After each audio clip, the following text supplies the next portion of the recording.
अच्छा ये बताओ, चिड़िया उड़ती कैसे? उड़ के दिखाओ ऐसे से दोनों हाथ से। हाँ सब करो सब करो। सब चिड़िया कैसे उड़ती है? ऐसे उड़ती है ना। एक डाल पे कितनी चिड़िया बैठी थी? 10। धीरे धीरे धीरे धीरे सब उड़ गई ना। पहले 9, एक उड़ी, फिर तब 9 बची, फिर एक उड़ी तो 8 बची, फिर एक, ऐसे करके सारी चिड़िया कहाँ उड़ गई? चिड़िया कहाँ उड़ गई? आकाश में। आकाश में चिड़िया कहाँ बैठी थी? कहाँ सब चिड़िया बैठी थी? हाँ, एक पेड़ के डाल पर बैठी थी। कितनी चिड़िया बैठी थी? 10 उंगली दिखाओ, सब दिखाओ, सब टोटल हाथ ऊपर करो, हाथ ऊपर करके दिखाओ। हाँ 10 चिड़िया बैठी थी ना। 10 चिड़िया उड़ गई। कहाँ उड़ के गई? आकाश में गई। चिड़िया देखे हो?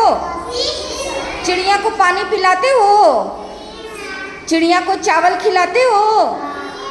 हाँ, चिड़िया का ध्यान रखना चाहिए। ठीक है, ताली बजाओ उसके लिए। हाँ, बिल्ली आकर खा जाएगी ना।